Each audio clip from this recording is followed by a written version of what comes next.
반갑습니다. 실전창호입니다. 앞서 영상에서 말씀드린 것처럼 오늘은 제가 실리콘을 다들 사용을 많이 하시고 한데, 그래서 제가 18차까지 교육을 마치다 보니까 그 동안에 조금 한 가지 팁을 말씀드리고 싶은 게 있어서, 굳이 교육을 안 받으시더라도 이거 하나는 꼭 알으셔야 되겠다 싶은 것을 하나 말씀드리려고 영상을 찍게 되었습니다. 주된 내용이 뭐냐면, 실리콘을 현장에서 사용하시는 분들이 실리콘과 우리 인체에서 나는 침이라는 것은 참 불가분의 관계입니다. 실리콘을 하고 난 뒤에 침은 꼭 필요한 상황이 많이 생기죠. 근데 이 침을 제대로 사용하는 법을 모르시고 하기 때문에 그 침에 대해서, 실리콘을 하고 난 뒤에 침을 사용하는 거 너무 모르시고 계시는 것 같아서 그거를 간단하게 그거 하나만 재미삼아 제가 한번 이해를 시켜드리고 알려드리고자 영상을 찍게 됐습니다. 일단 저한테 교육을 오시면은 다녀가신 분들은 다 안면이 많을 겁니다.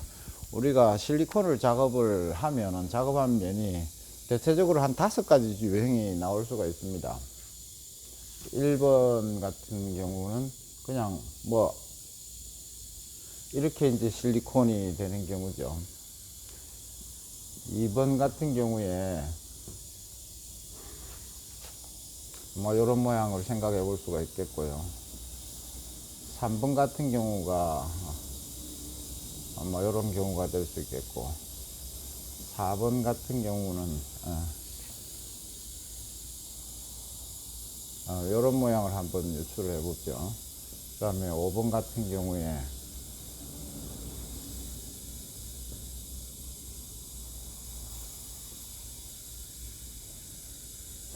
대충 이렇게 한번 제가 설명을 드립니다. 1번 같은 경우는 이제 물론 이 표면을 일정하게 하느라고 악력으로 조정을 합니다만은 그냥 실리콘을 그냥 짜서 나오는 일정량을 얹어 놓은 거죠. 이런 경우는 실리콘의 목적은 아름다운 장식과 그 다음에는 이제 이 접착력입니다.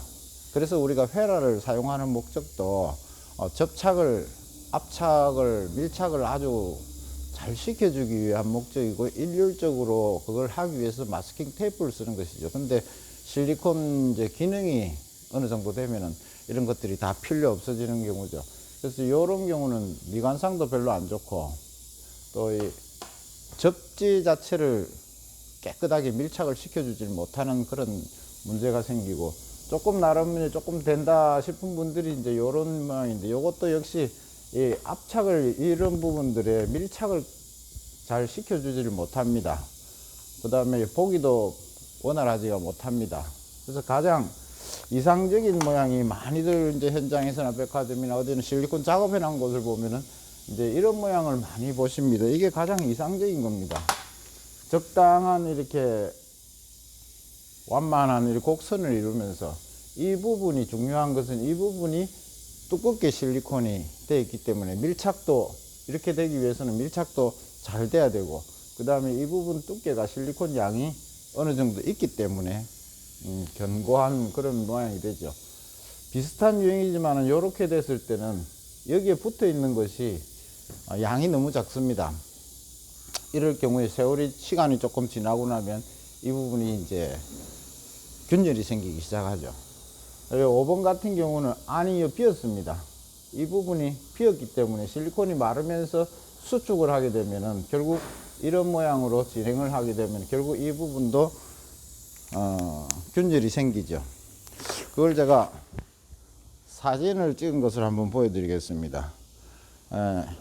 이게 제가 어떤 식당에서 교육 때문에 찍은 건데요. 이 한 창문이 위에서부터 실리콘을, 작업을 하신 분이 위에서부터 실리콘을 쏴서 내려옵니다. 내려오다 보면 이 두 줄이 생긴 거, 이런 거는 얼마든지 가능한, 교정이 가능한 부분이지만, 점점 밑으로 내려갈수록 어떤 현상이 생깁니까? 이렇게 갈라짐 현상이, 이렇게 균열이 생깁니다. 같은 창문인데. 이런 현상들이 왜 생기는지 뭐 이런 이유, 원인 이런 것들이 좀 더 이 모양 속에 다 들어가 있습니다. 그래서 오늘은 제가 이런 걸 말씀드릴 게 아니고 실리콘은 모양이 많이 나오기 때문에 각각의 모양에 따른 원인과 이런 걸 분석을 해드리고 같이 실습을 하는데요. 침을 제가 이야기를 하고 싶어서, 그래서 이 면을 보시면 이게 다녀가신 분들은 이게 앞면이 많을 겁니다. 여기서 우리가 이제 직선 연습을 먼저 다양한 이 5가지 유형의 이런 모양들을 여기서 연습을 하고, 여기에 빨간 매직으로 이제 이렇게 표시해 놨던 이런 것들이 뭐 교육단에 가신 분들은 추억의 물건이죠. 이게 이 빨간 선이 있는데 여기서 다 잠시 일시 정지를 하게 합니다. 그래서 잔량이 전혀 나오지 않는 방법을 얘기를 하고, 그래서 이건 뭐 한 5분이면 끝납니다. 잔량이 안 나오는 부분은. 근데 제가 오늘 말씀드리고 싶은 것은 실리콘 작업을 하다 보면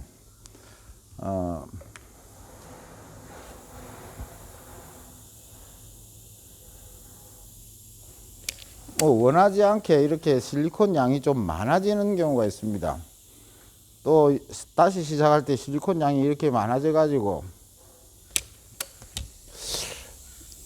이런 경우에 지금 화면상으로 잘 보이실런지 모르겠는데, 이 두 군데가 지금 실리콘 양이 굉장히 많습니다. 실리콘에 대해서 잘 모르시는 부분들이, 만약에 이거를 침으로 여기를 이제 제가 한번 해 보겠습니다. 이렇게 자꾸 이렇게 문지르면 표면은 여기 면이나 여기 면이나 여기 면이나 표면은 일단은 뭐 작업한 그 순간에는 일정해 보입니다만은, 또 여기도 한번 보실까요?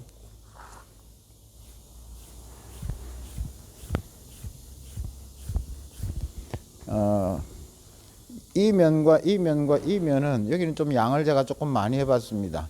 이 면과 이 면과 이 면의 표면은 같아졌습니다. 그래서 이게 이제 흔히 백색 타일이나 이런데 이제 뭐 또 변기 주변이라든지 여러 뭐 세면대라든지 이런 부분을 했을 때 한번 보실까요? 이 양이 이렇게 많아진 것이, 이거를 평면을 보시면은 이렇게 이제 요게 이제 실리콘이라고 생각하시면 이 부분이 양이 많습니다. 이 면이 요 면이겠는데요.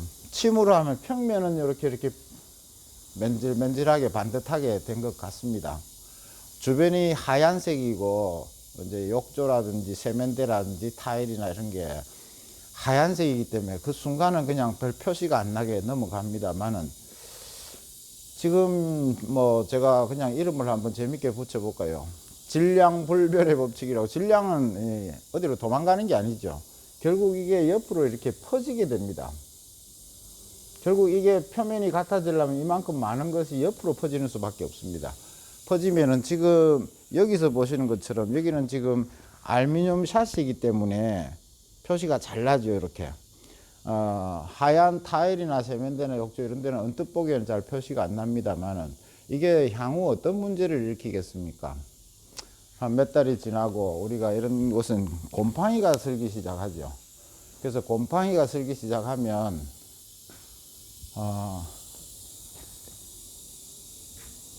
이렇게 퍼져 있는 부분이 그 순간은 잘 표시가 안 나지만, 나중에 이 테두리가 곰팡이가 피기 시작하거나 먼지가 앉기 시작하고 이물질이 끼기 시작하면 유난히 보기 싫어집니다.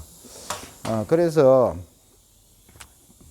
제가 말씀드리고 싶은 것은, 작업을 하다 보면 불가피하게 어떻게 이렇게 양이 이렇게 많아질 수가 있습니다. 이건 좀 심하게 많아진 거지만, 이런 경우에 그냥 손으로 해결하려 하지 말고, 그 제가 빈통 활용법을 포인트는 그겁니다. 양을 같이 일단 맞춰주고 그 조금 표시나는 거를 침으로 해결하는 거죠. 이렇게 해서 이거 어렵지가 않습니다. 이 단면에 맞춰서 그냥 이렇게 지나가 주시기만 하면 됩니다. 이렇게 해서 하면은 여기 양이 별 차이가 없습니다. 그런데 조금 끝에 이제 빈통이 지나간 이 부분 양이 아주 미세하기 때문에 이 부분을 이렇게 그냥 침으로 이렇게 해 주시는 거죠. 이런 거를 지금 하지를 않고 자꾸 이제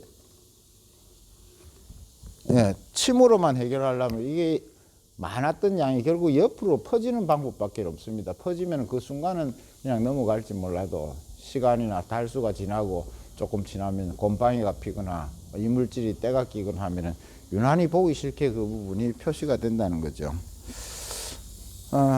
그게 이제 그거 하나만 일단 핵심 요령 그겁니다. 양을 일단은 조금 균일하게 맞춰서 긁어내고 그 다음에 침을 사용하시는 것이 옳은 방법입니다. 침은 꼭 필요한 부분입니다.